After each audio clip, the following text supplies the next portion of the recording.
히브리서 11장 7절을 같이 봅니다. 믿음으로 노아는 아직 보이지 않는 일에 경고하심을 받아 경외함으로 방주를 준비하여 그 집을 구원하였으니 이로 말미암아 세상을 정죄하고 믿음을 따르는 의의 상속자가 되었느니라. 아멘.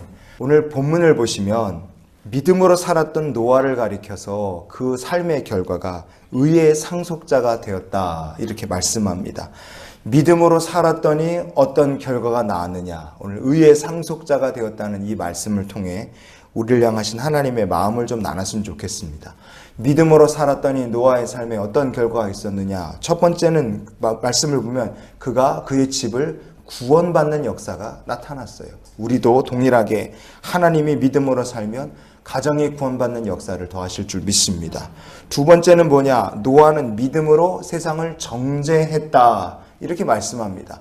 성경에 노아와 관련된 말씀이 있는데 베드로후서 2장 5절 말씀을 우리가 같이 한번 보시겠습니다. 옛 세상을 용서하지 아니하시고 오직 의를 전파하는 노아와 그 7 식구를 보존하시고 경건하지 아니한 자들의 세상에 홍수를 내리셨으며. 아멘. 노아가 세상을 정죄한 것이 아니라 정죄한 것은 누가 하셨습니까? 옛 세상을 용서하지 않으신 분은 하나님이 용서하지 않으신 거예요. 그런데 성경은 노아를 가리켜 믿음으로 세상을 정죄했다 그랬어요. 그것은 세상을 심판하실 하나님의 마음을 노아라는 사람이 열심으로 하나님 대신 사람들에게 증거했다는 뜻입니다. 120년 동안 노아가 입을 꾹 닫고 방주만 만든 것이 아니라는 뜻이에요. 노아는 방주를 만들면서 세상에 하나님의 뜻을 전파했습니다. 왜냐? 노아가 만들던 이 방주라는 건 노아라는 사람의 가정 한 가정만을 위한 것이 아니었기 때문에 그렇습니다. 노아는 열심히 방주를 만들면서요, 한편으로는 세상을 향하신 하나님의 심판 계획, 세상을 용서하지 않으신 하나님의 심판과 동시에 하나님이 준비하신 구원의 계획에 대해서 같이 열심으로 전한 겁니다. 그것을 성경이 가리켜 노아가 믿음으로 세상을 정죄했다고 우리에게 말씀해 주는 것입니다. 여러분, 세상을 심판하실 이는 우리가 아니라 하나님이십니다. 우리가 할 일은 세상을 정죄하는 사람이 아니라 앞으로 세상을 심판하실 하나님에 대해서 열심으로 선포하는 믿음의 선포자, 복음의 증인이 될 수 있기를 원합니다. 마지막 때가 있고 영생과 영벌이 있고 천국과 지옥이 있다는 것을 증거하며 사는 성도, 바로 그 사람이 노아가 믿음으로 세상을 정죄한 것처럼 노아처럼 믿음으로 사는 하나님의 백성인 줄 믿습니다. 노아가 믿음으로 산 결과가 무엇이냐? 마지막은 바로 노아가 의의 상속자가 됐다 이렇게 말씀합니다. 성경은 노아에 대해 이렇게 말씀을 합니다. 창세기 6장 9절 말씀을 우리 같이 보시겠습니다.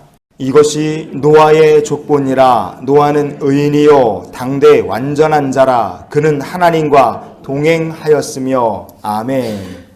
노아라는 사람이 죄가 하나도 없고 온전히 의로워서 당대 완전한 사람이었는가? 그가 하나님과 그래서 동행한 사람이었는가? 그렇지 않죠. 당대에 완전했다는 것은 죄가 없었다는 뜻은 아닙니다. 당장에 홍수 후에 포도주를 마시고 술이 취해 벌거벗고 자는 것만 봐도 노아라는 사람 역시 우리와 똑같이 죄의 충동에 넘어가고도 남을 사람이었다는 것을 우리가 생각할 수 있습니다. 그러니 노아라는 사람이 방주를 짓는 120년의 세월 동안 아마 힘들다, 어렵다, 아니면 이걸 내가 왜 해야 되는가, 이렇게 때로는 화도 내고 짜증도 내고 사람들이 비방을 하면 그게 마음에 울컥하는 시간이 없었겠습니까? 하지만 그 노아가 끝까지 하나님의 맡겨주신 사명을 완성할 수 있었던 비결이 무엇이냐? 그것은 하나님께서 노아의 삶에 개입하셔서 때로는 말씀으로, 때로는 자기를 계시하셔서 노아라는 사람을 붙들어 주셨기 때문에 그렇습니다. 그래서 노아가 당대의 완전한 자고 의인으로 설 수 있었던 것 아니겠습니까? 하나님께서 이렇게 사람에게 자기 자신을 계시해 주시고 붙들어 주시지 않으시면 우리는 아무것도 아니라는 것을 잘 알 수 있는 말씀이 무엇이냐? 그게 바로 상속자라는 이 말씀입니다. 여러분, 상속은 내가 받는 게 아니라 누군가 나에게 물려주는 거죠. 상속자라고 번역된 헬라어 본문이 크레로 노머스 이렇게 돼 있어요. 크레로노머스, 이 말이 어디에 똑같은 말이 등장하느냐? 성경에 로마서 8장 17절에 등장합니다. 같이 한번 말씀을 찾아보시겠습니다. 자녀이면 또한 상속자 곧 하나님의 상속자요 그리스도와 함께 한 상속자니 우리가 그와 함께 영광을 받기 위하여 고난도 함께 받아야 할 것이니라. 아멘. 믿음으로 산 결과가 무엇이냐? 상속자가 된다는 거예요. 그런데 어떤 상속자냐? 하나님 시시하고 째째한 거 주시는 것이 아니라 그리스도께서 받으실 하나님의 축복을 똑같이 받는 상속자가 될 것이고 하나님께서 받으실 영광을 똑같이 나누어 받는 상속자가 될 것이라 이렇게 말씀을 합니다. 그래서 오늘을 믿음으로 살아 하나님께서 우리를 상속자로 택하신 그 축복의 주인공답게 주의 은혜를 누리며 사는 우리 모두가 될 수 있기를 원합니다. 그래서 이런 기도로 한날의 삶을 우리가 살았으면 좋겠어요. 하나님, 믿음으로 사는 저의 삶에 받은 은혜의 증거가 넘치게 하여 주시옵소서. 노아가 믿음으로 살아 받은 은혜의 증거들이 많지 않습니까? 우리도 믿음으로 살 때 가정이 구원을 받는 증거를 주실 것이고 복음의 증인으로 쓰임받는 증거를 하나님 주실 것이고 하나님의 영광에 참여하며 의의 상속자가 되는 증거들을 주께서 우리에게 더하여 주실 줄 믿습니다.